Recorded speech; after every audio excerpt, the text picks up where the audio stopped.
What's up, everybody? NT Certified here, and February's almost over, right? February's almost over. We got a few more days left before the end of the month, and then we move into the month of March. Well, the month of March has a bunch of video games, and I'm gonna call this March Madness, people, and we are not talking about basketball. But I have 10 games on my list of games that I want to pick up for March, and I'm going to share them with you today. So let's go ahead and let's talk about some video games, shall we?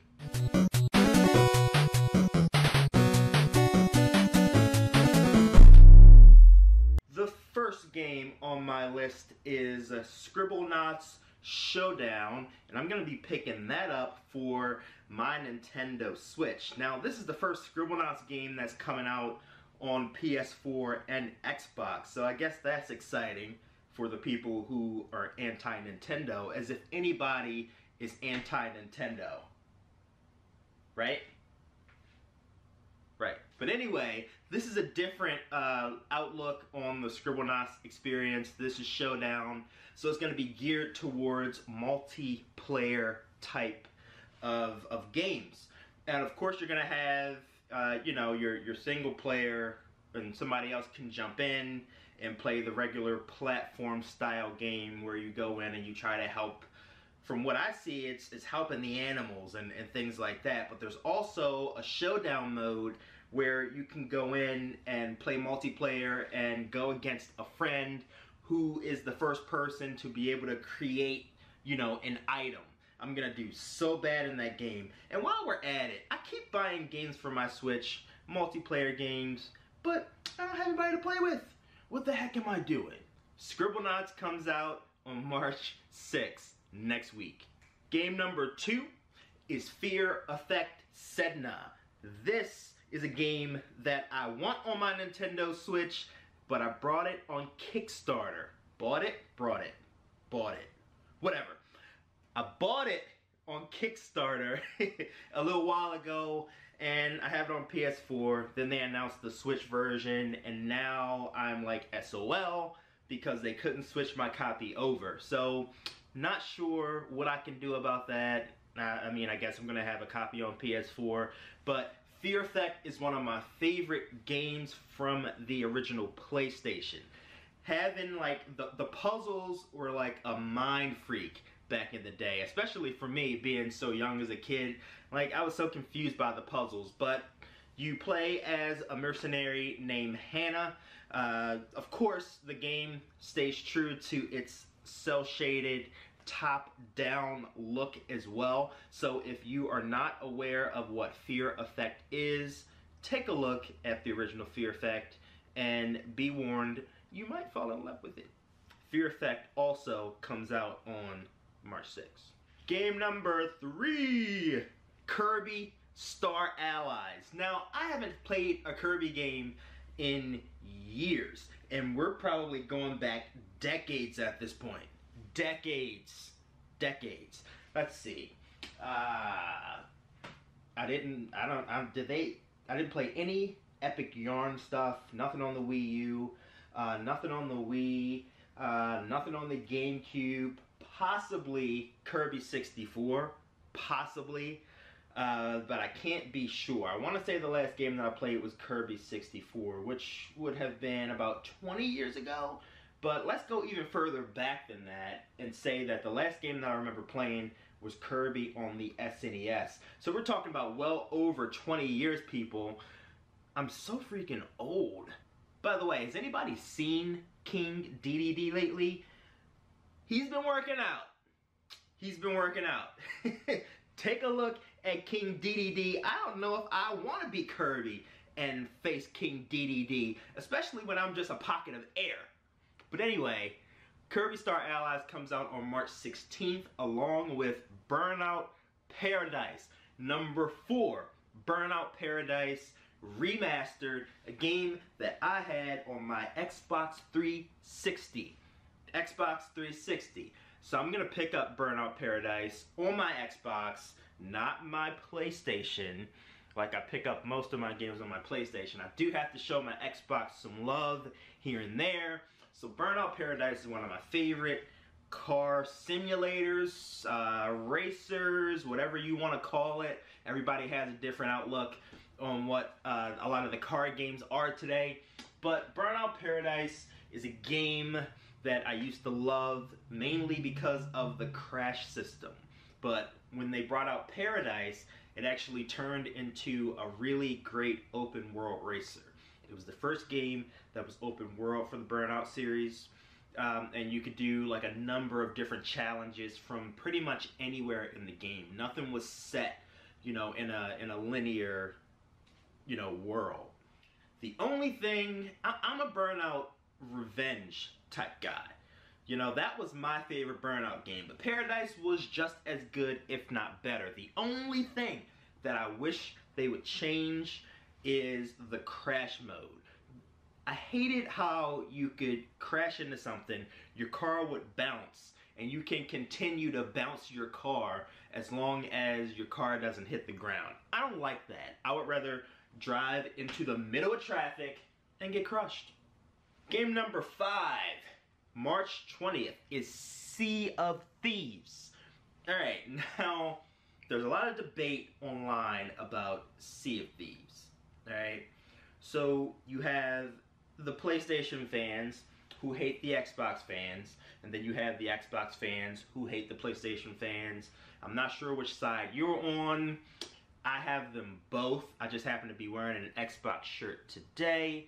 I'm gonna pick up Sea of Thieves, but I also have Game Pass, so I may not even have to purchase it. I can probably just play it because all Microsoft Studio games are on Game Pass now.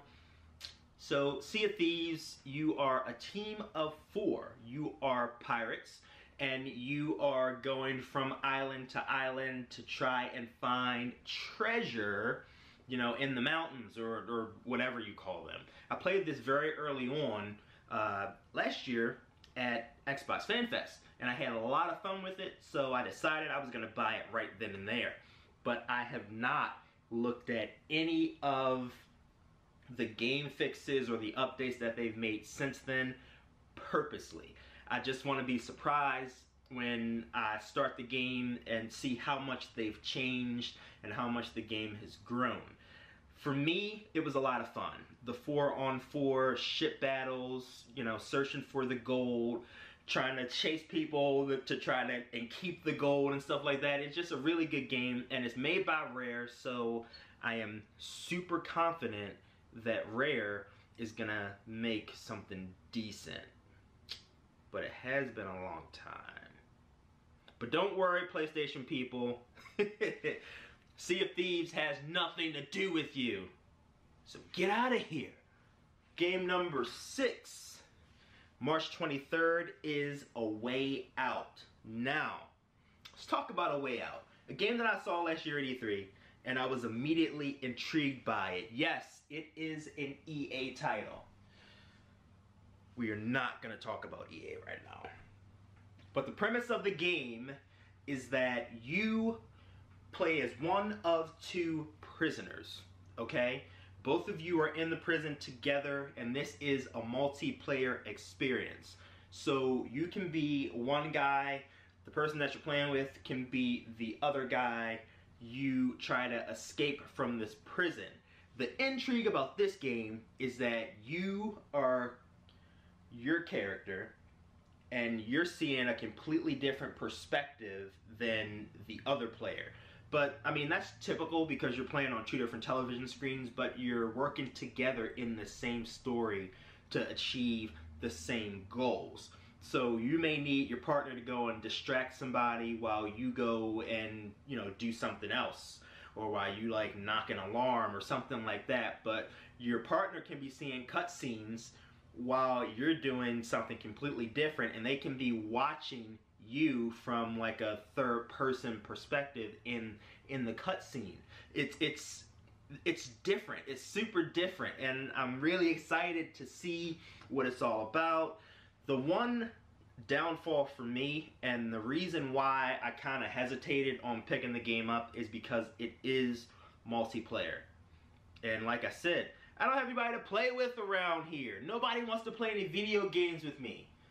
All these video games in this room and nobody wants to play games with me. You guys suck. Number 7, Detective Pikachu for the Nintendo 3DS. Now, I think something tells me that Detective Pikachu is going to be one of the last major releases for the 3DS.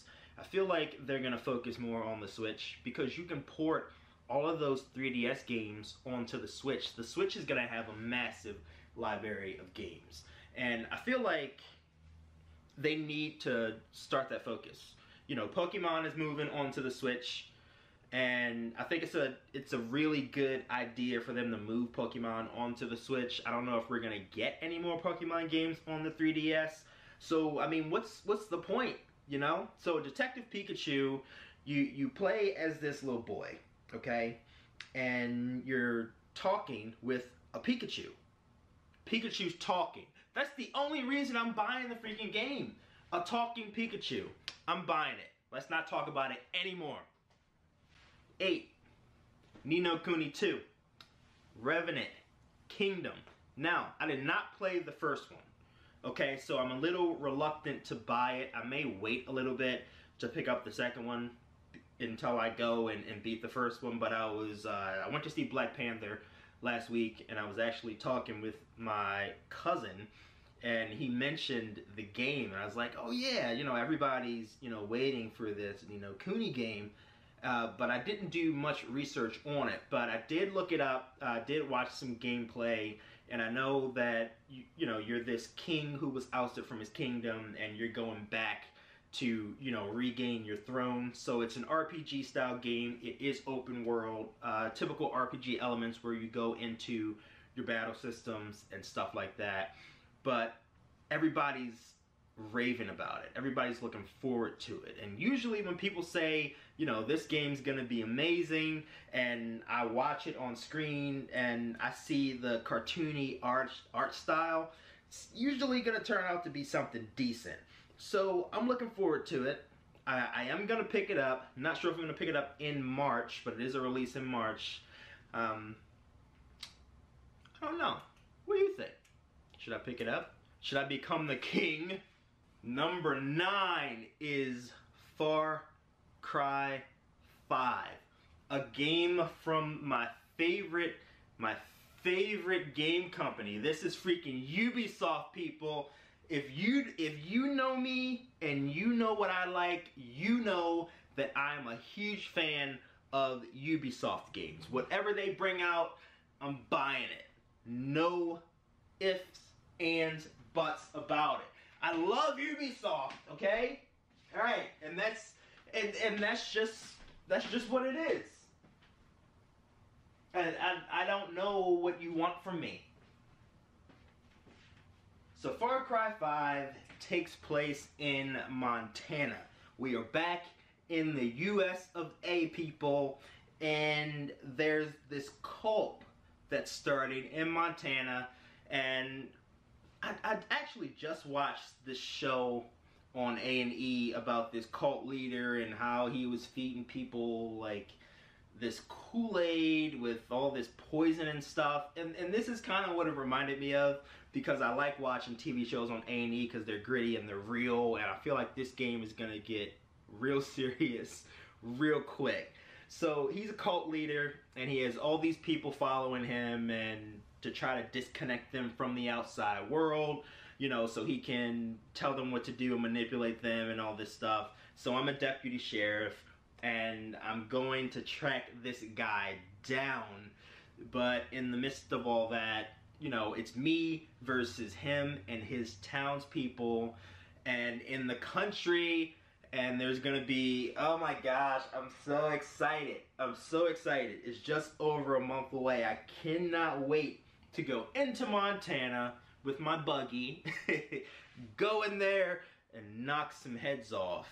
Throw some Molotov cocktails, burn some things down. You know how it goes. It's Far Cry.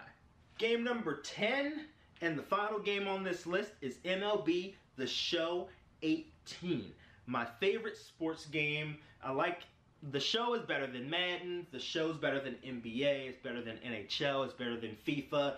The show is the best sports game on any video game platform today. It's just so smooth, it's fluid, it plays well, it always has played well. I mean, you have RBI baseball, but who the heck plays RBI baseball? So developers are saying that they're gonna make some updates to the games, mainly to the fielding system, because I know for me, when I'm playing and I'm fielding like a ground ball or something, it takes way too long to transition that ball into throwing it to, you know, a plate. So we're gonna have smoother transitions for tossing the ball, you know, from the field to the base. So I'm excited to see how that plays out. Apparently there's going to be some graphical upgrades. I felt like the game looked great from the start, so I'm not sure how they're going to update that, but I'm really excited to see, you know, how they work that in. Of course, there's going to be some new legends added into the game, so I'm really excited about that. I don't think there's a lot of things that they can like really improve on, but I just hope that they keep the presentation, you know, the way that it is, and it plays as smooth as it always has, and it's going to be a good game. Those are 10 games that I'm looking forward to on all of my systems. My Xbox, my PlayStation, my Switch. I played them all, people. Don't have loyalty to any one game company. This is the best time to be a freaking video gamer. Like, enjoy it. Just play games. That's what this is all about. This is about having fun. Let yourself play. Wait, isn't that a slogan? Yes, that is the Maryland Lottery slogan. I'm sorry, Maryland Lottery, but I just ripped off your catchphrase. What are you gonna do about it? Let yourself play, people. This is NT Certified. Thank you for watching. Like, comment, and most importantly, subscribe to the channel. I'll see you guys on Thursday. Peace.